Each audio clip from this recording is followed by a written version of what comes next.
नमस्कार। मैं हूं अजय कुमार और आप देख रहे हैं देसी अड्डा। देखिए, आज हमारे साथ हैं सिवान जिला कांग्रेस अध्यक्ष डॉक्टर विधुशेखर पांडे। तो आइए हम बात करते हैं और जानते हैं डॉक्टर विधुशेखर पांडे जी से कांग्रेस की स्थिति बिहार में क्या है। डॉक्टर साहब नमस्कार, स्वागत है आपका। आपका भी और आपके दर्शकों का भी स्वागत है। डॉक्टर साहब, राजनीति में आप कैसे आए और क्यों आए, पहले ये बताएं। मेरे पिताजी श्री चंद्रदीप पांडे जी स्वतंत्रता सेनानी थे जी। और बिहार के प्रसिद्ध शिक्षाविद थे और उनसे हमने देश प्रेम और सामाजिक सेवा का गुण सीखा। इंस्पायर हुए उनसे आप? और चूंकि उनका जीन मुझ में है जी। स्वाभाविक रूप से राजनीति का कीड़ा मेरे अंदर भी है। और आप ध्यान दीजिएगा, जब तक भारत की राजनीति में डॉक्टर, इंजीनियर, एडवोकेट सक्रिय रहे, भारत के राजनीति की शुचिता बरकरार रही। और जब से विगत कुछ वर्षों में राजनीति में दबंगई प्रारंभ हुई, इन वर्गों के लोगों ने राजनीति से मुंह मोड़ना शुरू किया। जी। परिणाम यह हुआ कि बुद्धिजीवी के रूप में राजनीति भारत की आज बांझ हो गई है। तो मैं एक सफल चिकित्सक होने के बावजूद इस देश की में राजनीतिक शुचिता लाने और देश की सही आवश्यकता के अनुसार सेवा करने की भावना से मैं राजनीति में आया हूं। और राजनीति में मैं छात्र जीवन से ही रहा हूं। जब मैं राजेंद्र कॉलेज का विद्यार्थी था तो NSUI का, राजेंद्र कॉलेज का मैं अध्यक्ष था। बाद के दिनों में मैं राष्ट्रीय स्वयंसेवक संघ से प्रभावित हुआ और मैंने द्वितीय वर्ष OTC किया। मैं सारण कमिश्नरी का विभाग का बौद्धिक प्रमुख रहा और अखिल भारतीय विद्यार्थी परिषद के संपर्क में मैं अपने मेडिकल की पढ़ाई के समय में आया और अखिल भारतीय विद्यार्थी परिषद का प्रदेश सचिव मैं हुआ। और मेरे साथ सुशील कुमार मोदी, दिनेश प्रसाद, हरिप्रकाश लाटा और रविशंकर प्रसाद भी उसी पद पर थे। डॉक्टर साहब, मैं समझ गया आपकी बात को। आप अपनी राजनीति की शुरुआत राष्ट्रीय स्वयंसेवक और विद्यार्थी परिषद से भी किया, NSUI में भी थे, लेकिन आप डूबती हुई नैया को, जो पतवार है, उसके पतवार को पकड़ लिए उगते हुए सूरज को छोड़कर। इसका क्या कारण? मैंने बहुत नजदीक से संघ को और भारतीय जनता पार्टी को देखा है। 1990 के बाद जो संघ और भाजपा थी वह रह नहीं गई और कहीं न कहीं जिस देश को आजाद करने में सभी जातियों, धर्मों और संप्रदायों के लोगों ने कंधे से कंधा मिलाकर काम किया, उसमें से किसी एक को दोयम दर्जे का नागरिक बना देना, यह बात मुझे रास नहीं आई। और कांग्रेस पार्टी के सर्वधर्म समभाव से प्रभावित होकर मैंने कांग्रेस पार्टी ज्वाइन किया और तब से मैं कांग्रेस पार्टी में ही हूँ। कांग्रेस ने आपको ऐसा क्या लल्लीपप दिखा गया कि आप कांग्रेस आपको अच्छा लगने लगा? मैंने आपको पहले कहा कि मैं एक स्वतंत्रता सेनानी का बेटा हूं। जब स्वतंत्रता सेनानी हूं, मेरे पिताजी ताम्रपत्रधारी हैं अब तो वे इस दुनिया में नहीं रहे। जब स्वतंत्रता सेनानियों को पेंशन मिलने की बात हुई और मैं जब फॉर्म लेकर उनके पास गया तो उन्होंने कहा कि मैं देश की आजादी की लड़ाई में पेंशन पाने के लिए नहीं गया था। तो मैं भी राजनीति में लॉलीपॉप के लिए नहीं आया। मैं अपने स्तर से अगर एक गांव, एक जिले में भी अगर सर्वधर्म समभाव की स्थापना कर सकूं तो मैं अपने को कृतकृत्य समझूं। डॉक्टर साहब, एक समय था जब श्री बाबू से लेकर जगन्नाथ मिश्रा तक का जो शासन था और जो कांग्रेस का दौर था वो देखने वाला था, और कांग्रेस की राजनीति बिहार से ही शुरू होती थी। लेकिन आज स्थिति ऐसी है कि 2012 से आप सीवान के जिलाध्यक्ष बने बैठे हैं और अभी तक उस पद को आप पकड़ के बैठे हैं। कांग्रेस को ऐसा कोई कार्यकर्ता नहीं मिल रहा है कि अध्यक्ष पद को बदल सके। देखिए, श्री बाबू का जो समय था और जगन्नाथ मिश्र के पहले का जो समय था वह कांग्रेस का स्वर्णिम काल था।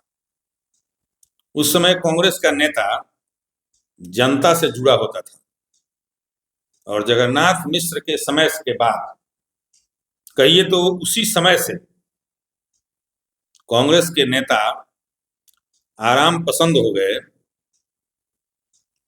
पटना पकड़ लिए और क्षेत्र की जनता से उनका संबंध छूट गया। कांग्रेस पिछलग्गू कब तक बनी रहेगी बिहार में? आज अगर पिछलग्गू बनने की बात कहते हैं तो यह गठबंधन की राजनीति के समय में अगर नरेंद्र मोदी, भारतीय जनता पार्टी अपने को इतना सशक्त कहती है तो 27 दलों के गठबंधन के साथ क्यों घूम रही है? क्या भाजपा पिछलग्गू है? लेकिन भाजपा वहां लीड करती है, कांग्रेस आज पिछलग्गू बनी हुई है हर जगह। ऐसी बात नहीं है। हम सम्मान के साथ, ऐसे कई प्रदेश हैं जहां हमारा सीधा मुकाबला कांग्रेस के साथ होता है और जो सामाजिक समीकरण आज उभर कर सामने आया है उसमें गठबंधन बाध्यता है और किसी भी दल को उसको स्वीकार करना होगा। बिहार में आप अकेले दम पे कब खड़े होंगे डॉक्टर साहब? आपसे तो मैंने कहा ना, कांग्रेस पार्टी का जो वर्तमान नेतृत्व है, हमारे प्रदेश अध्यक्ष ने अपने अध्यक्ष का पद संभालने के समय में ही कहा था कि मैं चाहता हूं कि कांग्रेस पार्टी 1990 की कांग्रेस हो जाए। और हमारे जो अभी युवा महासचिव प्रभारी कृष्णा अल्लाबरू जी आए हुए हैं, उनमें उन्होंने जो जोश और दम कांग्रेसियों में भरा है, हम सम्मानजनक रूप से जनता की सेवा करने के लिए आगे बढ़ रहे हैं और आगे आएंगे। पिछलग्गू के चक्कर में कांग्रेस ने पप्पू यादव का कैरियर खराब कर दिया।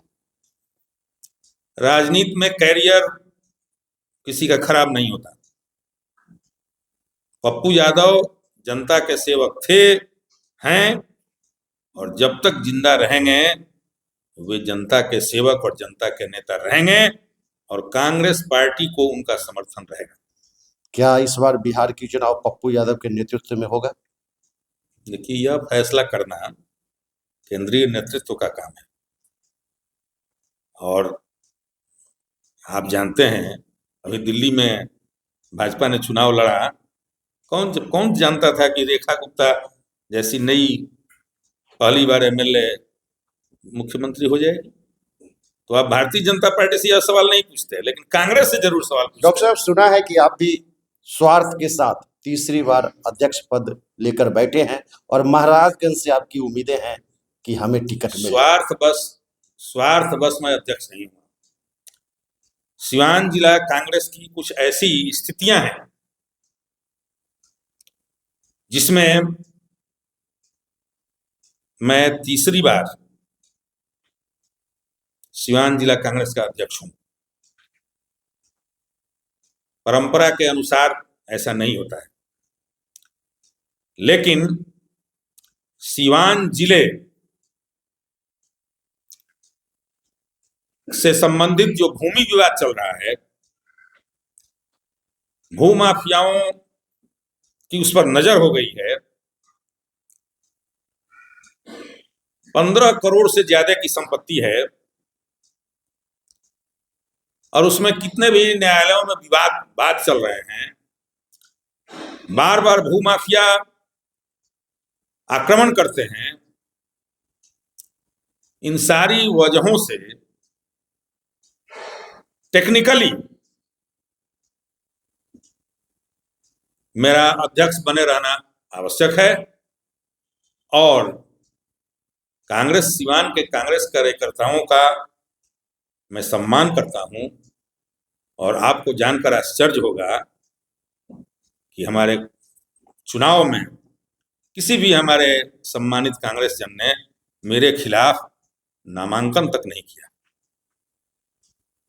तो विशेष परिस्थिति में कांग्रेस का एक सिपाही होने के नाते मुझे कांग्रेस का जिला अध्यक्ष आप ऐसे 5 काम क्या करेंगे अगर कांग्रेस आपको टिकट देती है महाराजगंज से? तो जनता आपको क्यों वोट देगी? पहली बात तो ये कि मैं महाराजगंज का बेटा हूं, महाराजगंज का भाई हूं, महाराजगंज की जनता का चाचा हूं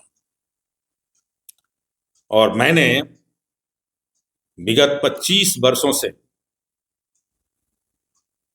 कांग्रेस पार्टी की तन मन और धन से सेवा की है। किसी भी कांग्रेस के अंदर किसी भी प्रकार के गलत काम का मैंने विरोध किया है, लेकिन और मैं 25 साल से टिकट भी मांग रहा हूं।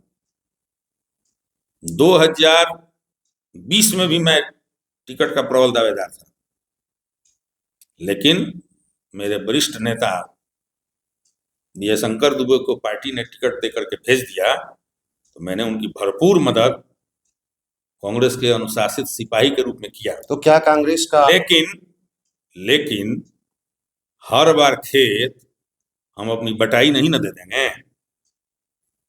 तो क्या इस बार कांग्रेस का भरोसा आपके ऊपर है? अगर आपको टिकट मिलता है तो आप कांग्रेस के साथ बने रहेंगे, अगर नहीं मिलता है तब क्या करेंगे आप? मैं तो फिर से प्रैक्टिस स्टार्ट कर देंगे? प्रैक्टिस तो मैं आज भी करता हूं।